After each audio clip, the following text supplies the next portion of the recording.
BNP chairperson Begum Khaleda Zia এখন হাসপাতালে। ৮০ বছর বয়সী এই জাতীয় নেত্রী, যিনি অনেক জটিল রোগে ভুগছেন অনেক বছর থেকে, এই বছর প্রায় ৪ মাসের মতো লন্ডনে চিকিৎসা করে এসছেন। কিন্তু এখন সবাই তার ব্যাপারে উদ্বিগ্ন এবং সবাই তার জন্য দোয়া করছেন দলের পক্ষ থেকে, এবং জাতীয়ভাবে সবাই বেগম জিয়ার এই অসুস্থ মুহূর্ততে আল্লাহ রাব্বুল আলামিনের কাছে এই দোয়া করছেন যেন তিনি তাড়াতাড়ি দ্রুত সুস্থ হয়ে ওঠেন। আমরাও সেই একই দোয়া করছি। তো এই সময়টাতে আসলে বেগম খালেদা জিয়ার বিএনপিকে এই পর্যায়ে দল আকারে নিয়ে আসার যে জায়গাটা, সেটা স্মরণ করাটা, রাখাটা জরুরি আর কি। এবং বিএনপিকে শুধুমাত্র আমি দল আকারে দেখছি না, শহীদ প্রেসিডেন্টের তৈরি করা যে রাজনৈতিক দল, যেটা একটা বাংলাদেশপন্থী, দিল্লির আধিপত্যবাদের বিরুদ্ধে বাংলাদেশি জাতীয়তাবাদকে, বাংলাদেশের স্বাধীনতা সার্বভৌমত্বকে ধারণ করে দাঁড়িয়েছে, তার যে একটা লম্বা লড়াই ছিল। এই লড়াইটা শুধুমাত্র যে কোনো মূল্যে ক্ষমতায় যাবার যে জায়গাটা, এরশাদ যেটা করেছে সেটা করে নাই, অথবা দিল্লির সাহায্য নিয়ে ক্ষমতায় আসা চেষ্টা যেটা আওয়ামী লীগ বারবার করেছে, তেমন কোনো চেষ্টার লড়াই না এটা। এটা ছিল সত্যিকার অর্থে বাংলাদেশকে একটা জাতীয়তাবাদী প্ল্যাটফর্মে, দেশপ্রেমের জায়গা থেকে এটাকে তুলে ধরা এবং এটাকে টিকিয়ে রাখা। যদিও বিএনপি তৈরি করেছে শহীদ প্রেসিডেন্ট জিয়াউর রহমান, কিন্তু উনি তো আসলে দল আকারের খুব লম্বা সময় এটাকে নেতৃত্ব দিতে পারেন নাই। ৮১ সালে ওনার শাহাদাতের পরে যে লম্বা গণতান্ত্রিক লড়াই, বাংলাদেশকে গণতন্ত্রের পথে ফিরায় নিয়ে আসা এবং বিএনপিকে দল আকারে বাঁচিয়ে রাখা, টিকিয়ে রাখা এবং এটাকে শক্তিশালী করা, এর যে একটা বিশাল লড়াই, এই লড়াইয়ের সবচেয়ে গুরুত্বপূর্ণ ব্যক্তি হচ্ছে বেগম খালেদা জিয়া।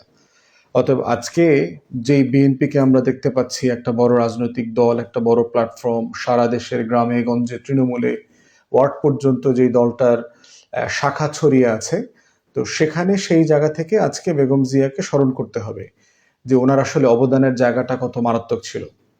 এবং একজন গৃহিণী, অলি আহমদের লেখা বক্তব্য, অথবা যদি আমরা ব্যারিস্টার মওদুদের লেখা পড়ি, একইভাবে আমরা দেখেছি যে বেগম খালেদা জিয়াকে শহীদ প্রেসিডেন্ট জিয়াউর রহমানের মৃত্যুর পরে রাজনীতিতে নিয়ে আসার জন্য যে তাকে কনভিন্স করতে হয়েছে যে দলটাকে বাঁচিয়ে রাখার জন্য, এর আসলে কোনো বিকল্প তখন ছিল না। এবং যেই ব্যাকগ্রাউন্ড থেকে উনি এসে, কখন রাজনীতি করেন নাই অথবা রাজনৈতিক পরিবারের মেয়ে না, সেখান থেকে এসে এইরকম একটা রাজনৈতিক লড়াইতে, এরশাদ বিরোধী আন্দোলনে সংগঠনকে প্রতিষ্ঠিত করা, সংগঠনের বৈধতা, সম্মতি তৈরি করা সারা বাংলাদেশে, সেটার জন্য তার ত্যাগ, তার স্যাক্রিফাইস অসাধারণ আর কি।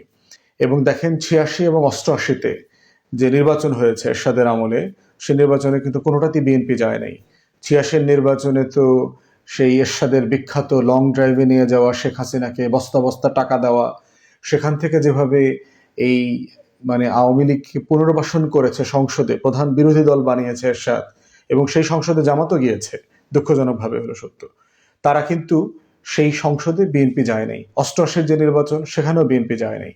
অতএব তার একটা কনসিস্টেন্ট জায়গা ছিল যে, এবং ওইটার ভিত্তিতেই কিন্তু বেগম জিয়াকে আপসহীন নেত্রী উপাধি দেওয়া হয়, যে তিনি এরশাদের সাথে কোনো কম্প্রোমাইজ করেন নাই গণতন্ত্রের প্রশ্নে, জাতীয় স্বার্থের প্রশ্নে। তো সেই লড়াইয়ের মধ্য দিয়ে হচ্ছে ৯১ নির্বাচনে আমরা দেখলাম যে বিএনপি বাংলাদেশের ইতিহাসের সবচেয়ে বড় রাজনৈতিক দল আকারে হাজির হয়, একক রাজনৈতিক দল। এরপরে তো প্রচুর জোটের নির্বাচন হয়েছে। অতএব সেই জায়গা থেকে বিএনপি দেশের সবচেয়ে বড় বড় দল আকারে ৯১-তে জাতীয়ভাবে উপস্থাপিত হয়, যদিও সরকার গঠন করতে সাফিসিয়েন্ট সিট তারা তখন পায় নাই। এবং তখনকার সময়কার নির্বাচনী ক্যাম্পেইন এবং সাক্ষাৎকার, যেটা তখন বিবিসি বাংলার পরিচালক ছিলেন সিরাজুর রহমান সাহেব, উনি ওনার লেখাতে বারবার এটা বলেছেন, সাক্ষাৎকার নিয়েছেন। এবং বেগম জিয়া অথবা বিএনপি কেউই কিন্তু আপনার নির্বাচনের আগে, তফসিল ঘোষণার পরে কেউই ধারণা করেন নাই যে তারা বাংলাদেশের সবচেয়ে বড় দল হবেন।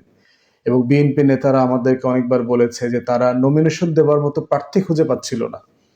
এবং ৯১ সালে বিএনপি যাদেরকে নমিনেশন দিয়েছে, তারা খুবই একটা হাস্যকর প্রার্থী ছিল, একটা বিশাল অংশ খুবই লো কোয়ালিটির, পলিটিক্যাল ইনএক্সপিরিয়েন্স, টাকা পয়সা নাই, এলাকায় রাজনীতি করবার ব্যাকগ্রাউন্ড নাই, রাস্তা থেকে ধরে এনে নমিনেশন দেওয়ার মতো অবস্থা।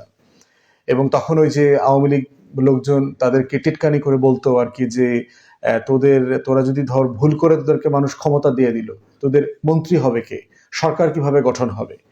তো সেই রকম একটা হাস্যরসের জায়গা থেকে খালেদা জিয়ার নেতৃত্বে সারা বাংলাদেশে 91 যে নির্বাচনী প্রচারণা হলো, প্রচারণা শেষে এসে যখন বিবিসি সিরাজুর রহমান সাহেবকে তিনি সাক্ষাৎকার দিলেন এবং বিবিসি ইন্টারন্যাশনাল ওয়ার্ল্ড অ্যাফেয়ার্স যেটা আছে তাদেরকে যে সাক্ষাৎকার দিয়েছে, সেখানে কিন্তু বেগম জিয়া অত্যন্ত কনফিডেন্টলি বলেছে যে আমরা ক্ষমতায় যাচ্ছি, আমরা বড় দল আকারে সবচেয়ে বেশি সিট পাবো, আওয়ামী লীগের থেকে বেশি সিট পাবো।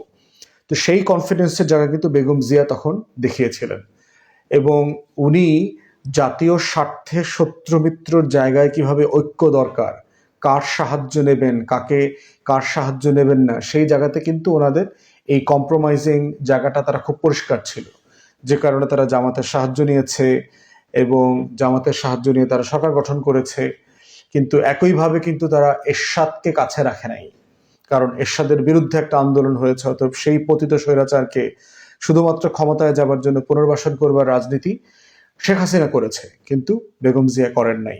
অতএব এই যে পলিটিক্যাল প্রিন্সিপালের জায়গাটা উনি খুব ভালোভাবে দেখিয়েছেন। 2001-এ জামাতের সাথে জোট করে 4 দলীয় জোট যে ক্ষমতায় গেছে, সরকারের অংশীদার হয়েছে, সেখানেও কিন্তু যে দিল্লির প্রশ্নে এবং আওয়ামী লীগ প্রশ্নে বেগম জিয়া এবং শহীদ প্রেসিডেন্টের যে কনসিস্টেন্ট পজিশন, সেই পজিশনটা কিন্তু ওনারা ধরে রেখেছেন এবং এই পজিশনটা ধরে রাখাটাই হচ্ছে বিএনপির রাজনীতির এসেন্স। অতএব আগামী দিনেও যদি বিএনপিকে রাজনীতিতে ঘুরে দাঁড়াতে হয়, তাকে শহীদ প্রেসিডেন্ট জিয়াউর রহমান এবং বেগম জিয়ার এই পলিসির বাইরে গেলে দল এবং রাজনীতি ক্ষতিগ্রস্ত হবে। তো আজকে এই সময়টাতে আমরা বোধ করছি যে বেগম জিয়া অসুস্থ, ওনার জন্য তো আমরা সবাই দোয়া করছি, কিন্তু বাংলাদেশের মানুষকে এটা জানা দরকার, বোঝা দরকার আসলে যে বেগম জিয়ার শুধু দল আকারে তাকে দেখবার সুযোগ নাই। সে যে একটা ভারতীয় আধিপত্যবাদ বিরোধী বাস্তবতায় যে লড়াইটা করেছে, সে এরশাদ বিরোধী আন্দোলন করেছে, শেখ হাসিনার সাথে নির্বাচনে যায় নাই, এবং এই দুইটা ফোর্সই হচ্ছে দিল্লির আধিপত্যবাদকে রিপ্রেজেন্ট করে। অতএব সেই জায়গাতে বেগম জিয়াকে দেখতে হবে বিএনপির রাজনীতিটাকে সে কোত্থেকে কোথায় তুলে নিয়ে আসছে এবং তার রাজনীতির প্রাসঙ্গিকতাটা কোথায়। এবং আমি বিএনপির একটা বিশাল জনগোষ্ঠীকে চিনি যারা একসময় ছাত্র সংগঠন করেছে, তাদের ছাত্রদল ব্যাকগ্রাউন্ড থেকে এসছে, তারা কিন্তু বেগম জিয়াকে সেই মায়ের মতো একটা মাতৃত্বের ভালোবাসা, শ্রদ্ধার জায়গা তারা এটা ফিল করেন, বোধ করেন। তো সেইখানে আমরা বোধ করছি যে আজকের এই অসুস্থকালীন সময় যখন পুরো জাতি তার জন্য দোয়া করছে, বিএনপি নেতাকর্মীরা তার জন্য চিন্তিত, উদ্বিগ্ন, আমরাও বেগম জিয়ার জন্য দোয়া করছি। তার এই অবদানের জায়গাটা আমাদের মাথায় রাখতে হবে। দুঃখজনক হলেও সত্য যে বিএনপির নেতাকর্মীরা সারা দেশে, বিএনপির যারা লিডার, মেইন শহীদ প্রেসিডেন্ট জিয়াউর রহমান এবং বেগম জিয়া, তাকে তারা ব্যানারে, ফেস্টুনে, ছোট ছোট ছবির ভিতরে বন্দি করে ফেলেছে। কিন্তু তাদের যে রাজনীতি, তাদের যে আইডিয়া, তারা আসলে কিসের জন্য ফাইট করেছেন, তার যে দিল্লি বিরোধী আর দিল্লির আধিপত্যবাদ বিরোধী অবস্থান, আওয়ামী লীগ এবং জাতীয় পার্টির সাথে কোনো ধরনের কম্প্রোমাইজ না করা, এবং যেটা সে বারবার বলেছেন। এবং দেখবেন যে হাসিনা বারবার মুখে মুখে বলে যে আমি আসলে পালাই না, আমরা লড়াই করছি গণতন্ত্রের জন্য, ভোট ও ভাতের জন্য, এই ধরনের দেখবেন যে প্রচুর বদমাইশি টাইপের স্লোগান আছে, কিন্তু কাজটা আসলে ঠিক উল্টা করে। বরং দেখবেন যে বেগম জিয়া পলায় নাই, তার কিন্তু সুযোগ ছিল 111-এর সময় বাহিরে গিয়ে জেল থেকে বের হয়ে পালিয়ে চলে যাবার, বাহিরে চলে যাবার, তিনি কিন্তু যান নাই। গত আওয়ামী সময়টাতে তাকে কিন্তু বারবার পালিয়ে চলে যাবার, রাজনীতি ছেড়ে দেওয়ার অপশন দেওয়া হয়েছে, তিনি কিন্তু সে অপশনে যান নাই। বরং 2 কোটি টাকার একটা মিথ্যা বাকাওয়াস মামলা, জিয়া অরফানেজ ট্রাস্টের মামলায় তাকে লম্বা সময় জেল খাটতে হয়েছে। তার অসুস্থতার সময়টাতেও তিনি এই ব্যাপারে কোনো কম্প্রোমাইজ করেন না দেশের স্বার্থে এবং নীতি প্রশ্নে।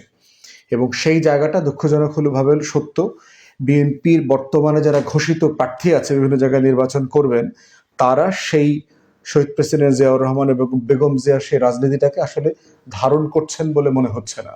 বরং তারা বিভিন্ন জায়গায় আওয়ামী লীগকে পুনর্বাসন করা, দিল্লির সাথে সম্পর্ক পুনর্গঠন করা, অথবা দিল্লির সাথে একটু প্রেম তৈরি করে বিএনপিকে ক্ষমতায় নেবার এই যে অ্যাটিটিউডগুলো, সেগুলো ডেভেলপ করছে। কিন্তু আসলে দিন শেষে এগুলো ওয়ার্ক করবে না। এগুলো যে ওয়ার্ক করবে না সেটা বেগম জিয়া অনেক বক্তব্যে বলেছেন। 72-এর সংবিধান ছুঁড়ে ফেলে দিতে বলেছেন। আওয়ামী লীগ যে একটা পচা গলা রক্ত মাখা লাশের মতো, যেখান থেকে দুর্গন্ধ বের হবে, এই কথা উনি বারবার বলেছেন। এবং দেশবাসী নিশ্চক্ষে এটা দেখবে। এই প্রত্যেকটা কথা কিন্তু আপনার বেদ বাক্যের মতো আমাদের জীবদ্দশায় প্রতিফলিত হয়েছে। অতএব সেই জায়গাতে আমরা বোধ করছি যে বাংলাদেশপন্থী রাজনীতি যারা করেন, জাতীয়তাবাদী রাজনীতি যারা করেন, তাদের সবার বেগম জিয়ার রাজনীতির এই জায়গাটাকে বুঝবার একটা জায়গা আছে।